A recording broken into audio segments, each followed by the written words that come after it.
Well,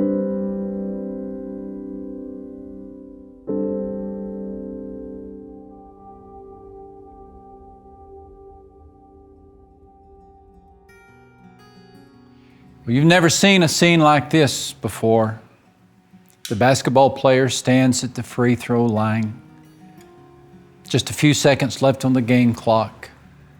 The score is tied. The fans are quiet. The cheerleaders gulp. He bounces the basketball and he prepares to shoot. You've never seen a scene like this before. How do I know? Well, because the player has never seen a scene like this before. He's blind. Matt Stevens can't see a thing. Everybody else on his team is sighted. Everybody on the other team is sighted. So how is it that a coach placed a blind player on the free throw line? Well, the coach is his big brother. Joe, Matt's older brother, has always had enough vision for the two of them. He actually helped his younger brother ride a bike and ice skate. All the things that no one thought Matt could do, Matt did because of Joe. And when Joe became a coach of a high school basketball team, he took Matt along as his equipment manager. Now, Matt never practices with the team. He doesn't play in a game. But after each practice, he and his older brother, the coach, stay and shoot free throws. Joe stands beneath the basket, and with a cane, he taps the metal rim. And Matt listens, and then Matt shoots. And so it is that Coach Joe came up with this plan.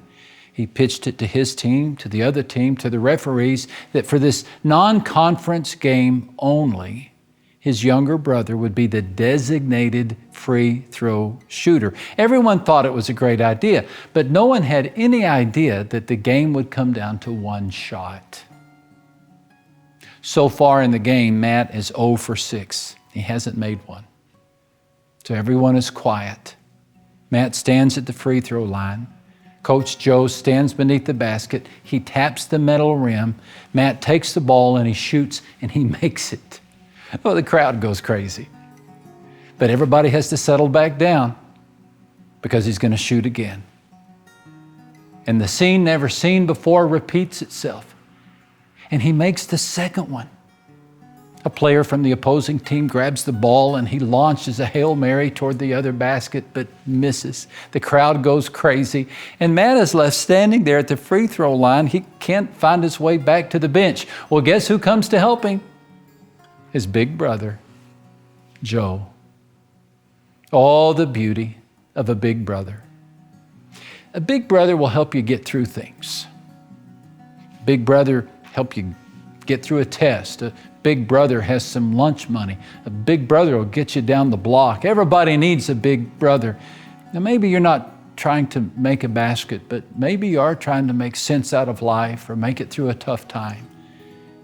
And maybe you're in a stretch of life where you sure could use a big brother. Well, I'm glad to tell you, you have one. And you may be surprised to learn his name.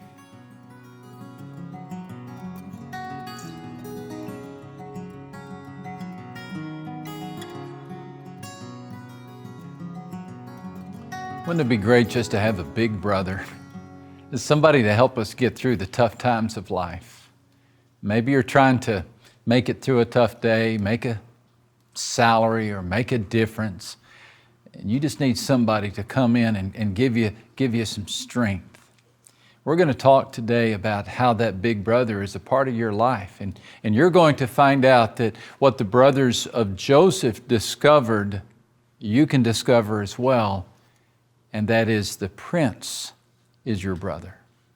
But before we look at that story, let's make sure that we've given our declaration one final shot. Thanks for being a part of this study over the last 6 sessions.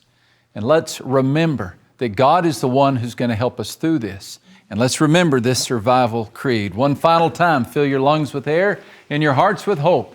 And let's say it like we mean it, shall we? I'll get through this. It won't be painless. It won't be quick, but God will use this mess for good. In the meantime, don't be foolish or naive, but don't despair either. With God's help, I will get through this. The brothers of Joseph needed somebody to help them get through this. Where we find them in this particular message, oh, they could not have looked more pitiful. They are exhausted. They are discouraged. They are confused. And they are standing before the prince of Egypt, accused of stealing, far from home, confused, hungry, poverty-stricken. I mean, they could not appear more pitiful. And so here they are. Here they are. They think the end is near. My guess is they think they're going to go back into prison. They're thinking that the prince of Egypt is going to have his way with them and do away with them forever. Oh boy, are they in for a surprise. In one of the most dramatic chapters in the Bible, we read what Joseph did. It's in Genesis 45. Genesis 45. Verse 1 prepares us for what is about to come. I love just this first phrase. Genesis 45 and verse 1. Then Joseph could not restrain himself. I just see him burying his face in his hands. And he begins to heave with emotion. He doesn't just whimper. He doesn't just weep. But this 20 years of emotion that's been bottled up, it just comes spilling out. 20 years of trickery, 20 years of pain. It finally comes to an end and it spills out right there on the marble floor. Anger and love had dueled it out. And it looks like love is going to win. He broke the news. Verse 3, he tells them, I am Joseph. And look at his first question. Does my father still live? Now, again, it's my imagination, but I've got these brothers in a genuine genuflect. They're down on the floor. Their face is right down on the floor.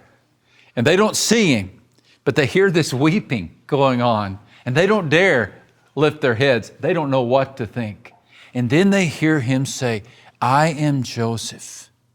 Now, the last time they saw Joseph, he was a scrawny, spindly, teenage boy being pulled out of a pit and sold into slavery. They've assumed that Joseph is dead all these years. The last time they saw Joseph, he was in trouble. And now Joseph is the prince. I just imagine them looking, casting glances one to the other, maybe mouthing the words, Joseph, Joseph. It couldn't be. Joseph. They lift their heads ever so slightly, ever so carefully, hesitantly.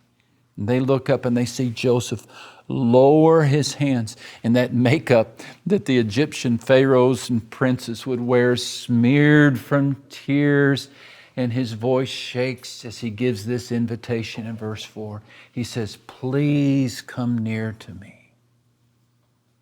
Please come near to me.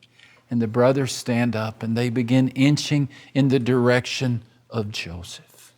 What a tender moment this is. In the next few verses, Joseph basically says, God sent me here. God did this. This was all God's idea. God is actually protecting you. There's more to this story than meets the eye. Look how He takes care of their fear. They haven't apologized. They haven't asked any questions, but He knows what they're feeling, and He reaches out to them, and He begins to deal with some of the fear that they're going to have. And then He says, go get your families. Bring everybody here. I'm going to protect you all. I'm going to take care of you. He fell on his brother Benjamin's neck and wept. And then later he kissed all his brothers and he wept over them. After that, the brothers talked with him. Again, what a moment. One by one, He wept over them.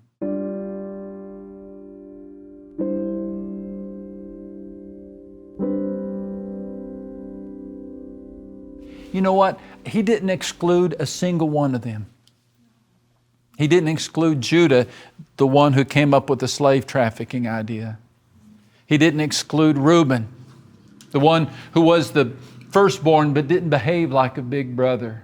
He didn't skip one of, he didn't even say, weren't you the one who tied my hands that day? Weren't you the one who shoved me down in the pit? He just covers this moment with mercy.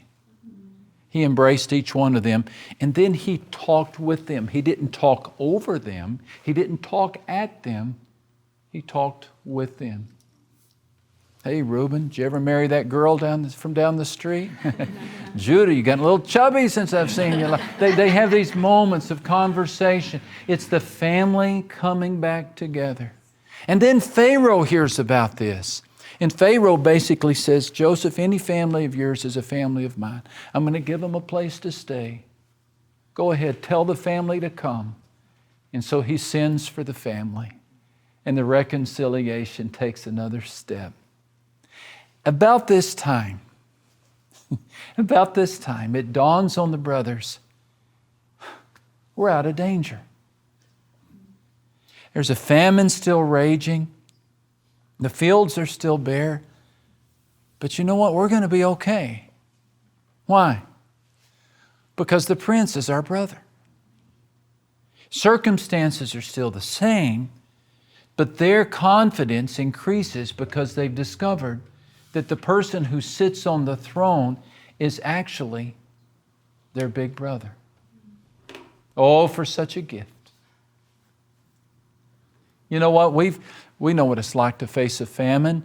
Maybe, if not a famine in the field, at least a famine at work or a famine at school. We've gone through tough times. We know what it's like to run out of resources and supplies. We've stood where the brothers stood, and we've done what the brothers have done. We've gone to the throne. We've gone to the sovereign. We've gone to the prince.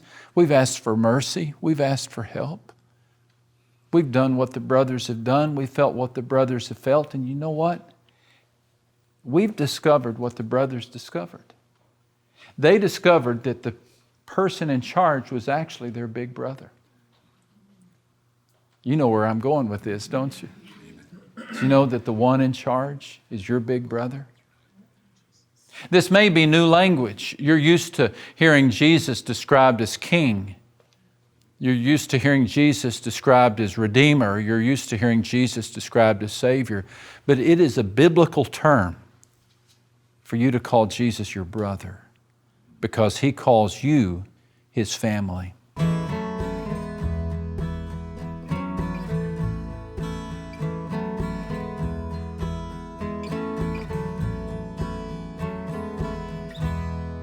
You see, the picture of Joseph and his brothers is really the picture of Jesus and His family. In fact, there are so many similarities between Joseph and Jesus that I would contend that Joseph is just the warm-up act for the story of Jesus, just the appetizer that prepares us for really the main course of the Bible, and that is the story of Jesus. Have you ever noticed all the similarities between the story of Joseph and the story of Jesus? Here's a short list. Joseph was the favorite son of Jacob. Jesus is the beloved Son of God. Joseph fed the nations. Jesus fed the multitudes. Joseph prepared people for a famine. Jesus came to prepare us for the kingdom.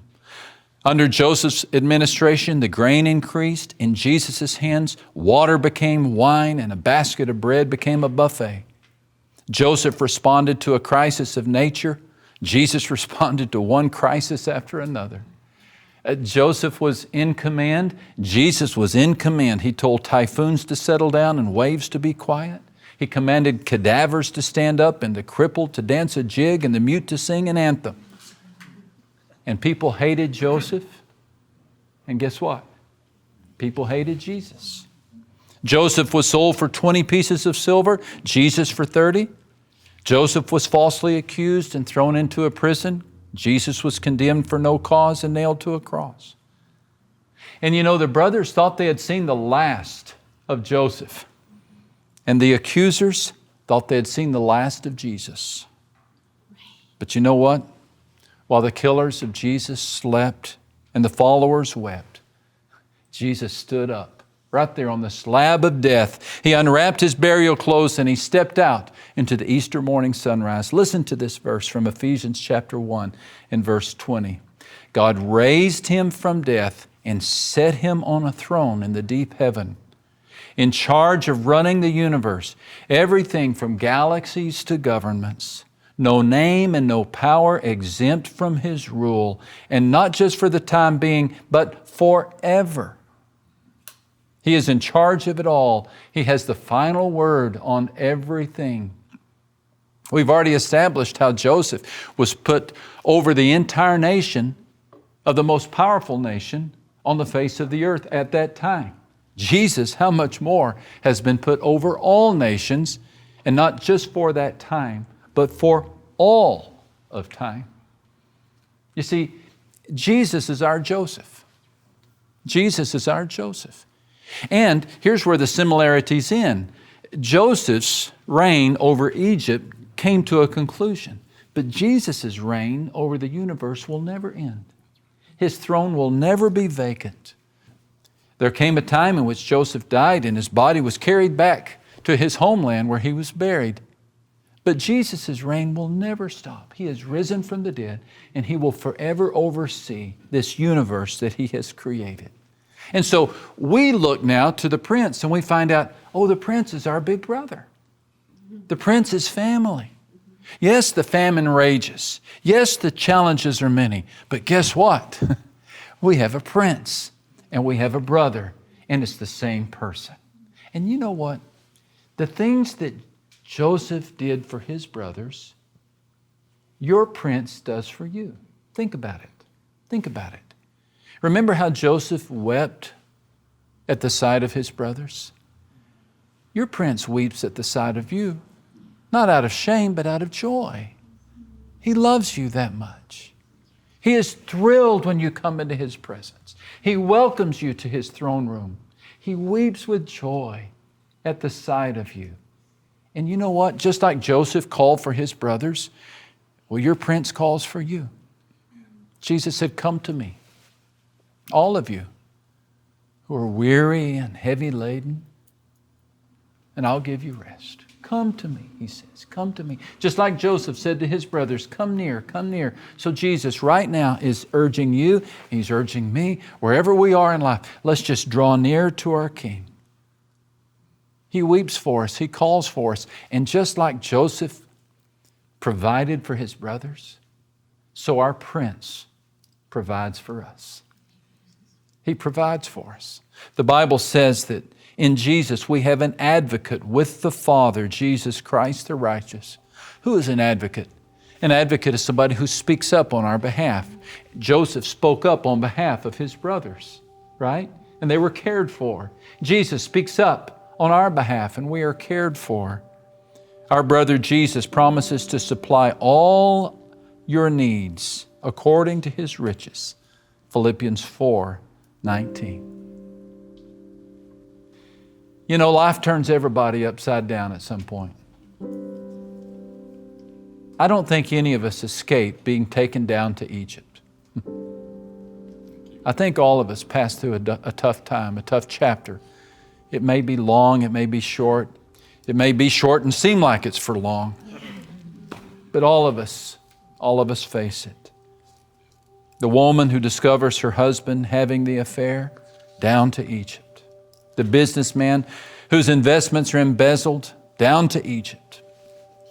The teenager who discovers that a night of romance results in a surprise pregnancy, down to Egypt. The pastor who finds his faith shaken by questions of suffering and fear, down to Egypt. We all, at some point in our life, get taken down to Egypt. We'd be foolish to think that we are invulnerable, but listen, we'd be just as foolish to think that evil always wins the day. The Bible vibrates with this steady drumbeat of faith, and that is, What others intend for evil, God uses for good. This was the conviction that sustained Joseph. Some years later, when the brothers of Joseph thought the prince was going to throw them into the pit, they came asking for mercy. You see, Jacob passed away, and they thought with Dad gone, now Joseph is going to come after us. But Joseph reassured them. He said, no, no, no. What you meant or what you intended as evil, God used for good. See, he put God right in the middle of his story. You intended evil, but God meant it for good. I think that's the big story here. Keep God in the center of your story. Is evil going to come? Absolutely. But can evil become good? Absolutely. As long as we keep God right in the middle. As long as we keep God in the center of the story. Friend, you're going to get through this. You are. Will it be painless? Will it be quick? Not necessarily. But God will use this mess for something good. In the meantime, don't be foolish. Don't be naive. But don't despair either. You have a good God. And God will take this tragedy and turn it into a triumph. And with His help, you will get through this. After all, the prince is your brother.